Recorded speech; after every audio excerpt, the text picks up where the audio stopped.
Welcome to Kitchen Chemistry, otherwise known as cooking and baking for kids. My name is Kimberley and I'm one of the children's librarians at the West Lynn Public Library. Welcome to my kitchen. All of the recipes that we will be making in this series are tried and true recipes that my family has enjoyed, and I think yours will too. And the bonus is that each of these recipes tie into a book that I will just have read the day before on Facebook Live.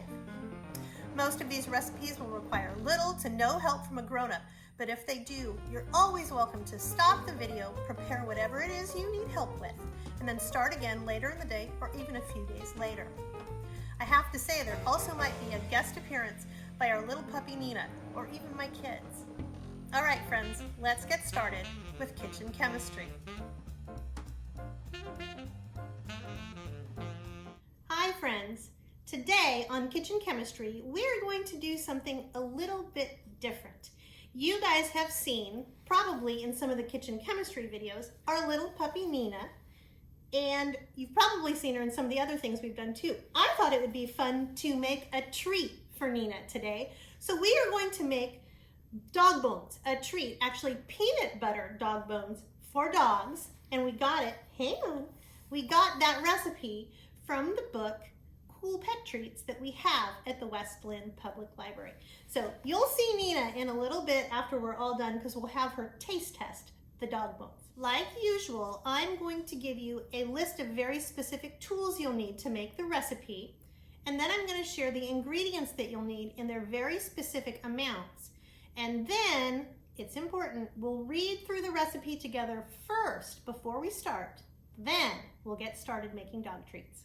The tools you will need to make this recipe are a mixing bowl, measuring cups, a liquid measuring cup, measuring spoons, a wooden spoon, a rolling pin, a cookie cutter, and you can use any cookie cutter you'd like to cut out the shapes of the dog treats, a metal spatula, cookie sheets, and oven mitts. The ingredients that you'll need for this recipe in their very specific amounts are 1.5 cups of whole wheat flour, a 1/2 cup of regular flour, a 1/2 cup of cornmeal, a 1/2 cup of rolled oats, a 1/2 cup of water, a 1/2 cup of vegetable oil, 2 eggs, lightly beaten, 3 tablespoons of peanut butter, and 1 teaspoon of vanilla. All right, let's read through the recipe together. Preheat the oven to 350 degrees. Grease 2 baking sheets and set them aside.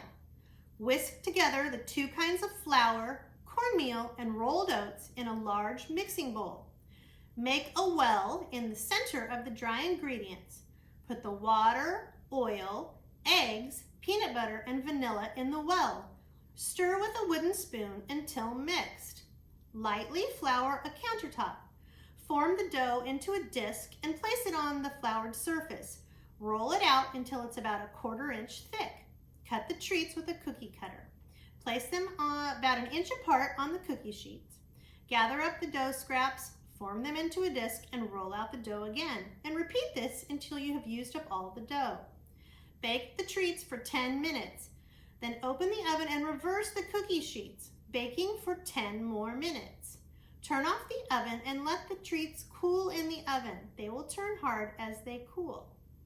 All right, friends, I think we're ready to get started. As you can see, I have gathered all of the ingredients that I'm going to need in their very specific amounts just to make this a little bit easier. So let's get started on the very first part of the recipe. The first part of the recipe tells us to preheat the oven to 350 degrees and then to ready 2 baking sheets. So I'm going to do that and then I'll be right back.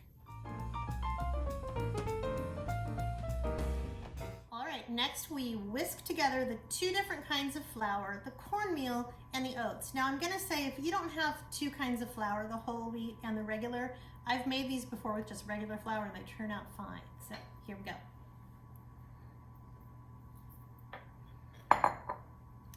And then once they're all in here, I'm actually going to give this a nice stir. Get them fairly mixed. Whoops. mixed up. As I said before, I'm not a very clean baker. All right, that looks good. Now it is time to make a well, otherwise known as a big hole, in the middle of your ingredients.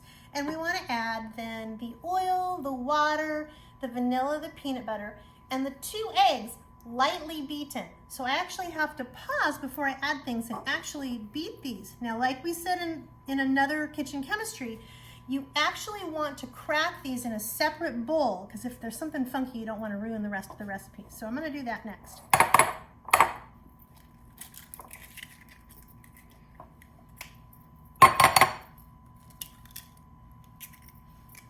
All right, let me give them.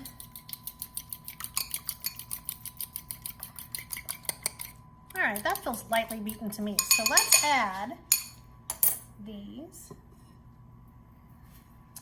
Well, that got Nina's attention. The water, the vanilla, and then the peanut butter, which will be a little sticky to get out, but we're gonna get it out. All right, now we just wanna mix this.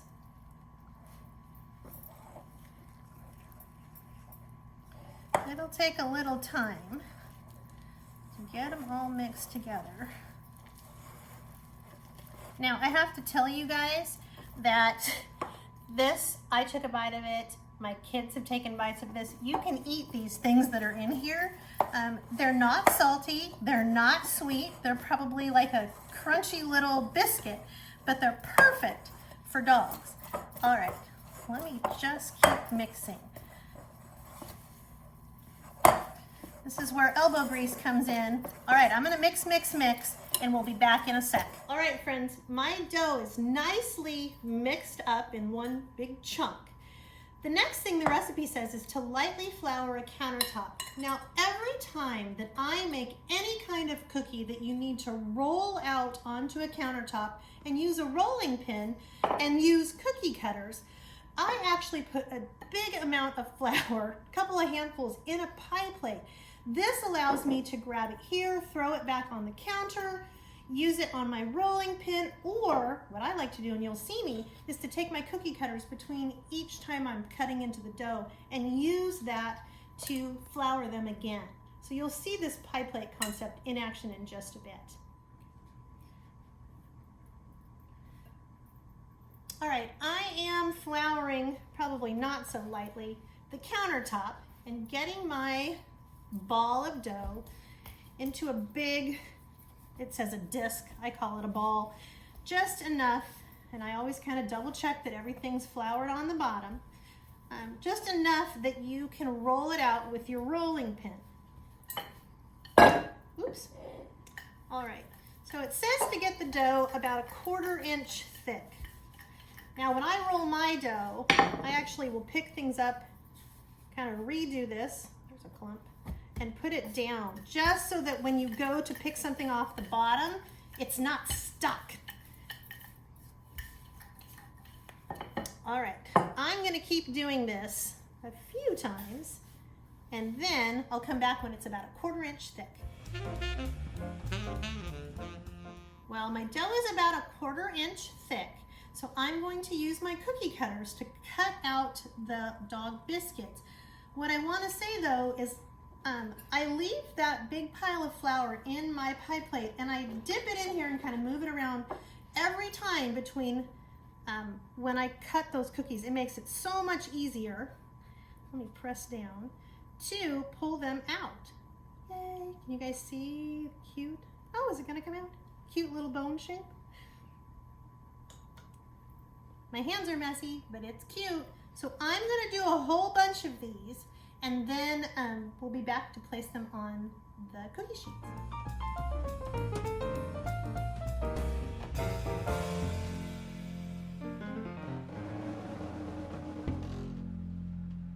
All right, as you can see, I've got 1 pan done, but I still have enough dough left for 2 pans. So I'm going to do the same thing that I did, roll it out, use the cookie cutters on them, and fill up that second cookie sheet. and then we'll be ready to put them in the oven.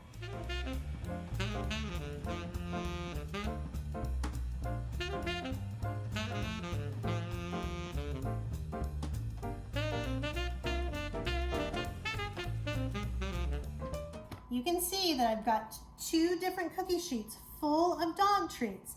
So what I need to do now is to put these in the oven for 10 minutes, and then we'll trade them at the 10-minute bell. But in that first 10 minutes, I am going to clean up all my mess while they're cooking, and then we'll be back to switch them in the oven.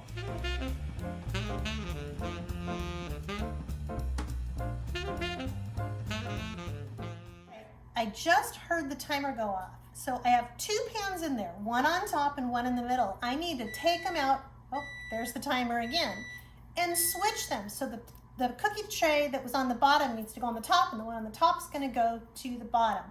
We'll cook for 10 more minutes, and then those treats will be ready, and we'll test them out on Nina.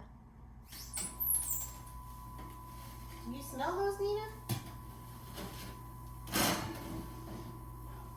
They smell like peanut butter cookies.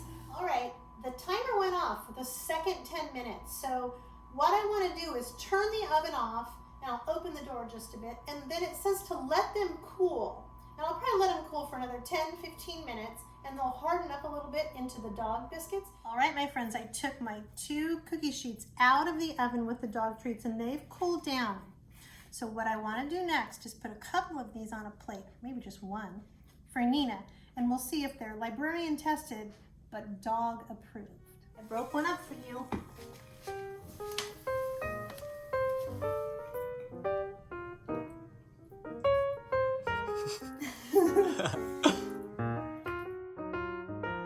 you want some more? Should I pick this one up too?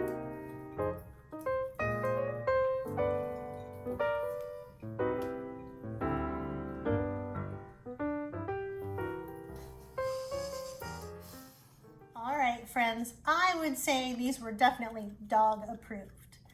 Thanks for joining us for Kitchen Chemistry, and I look forward to seeing you guys in all the other programs that we get to do. Thanks so much.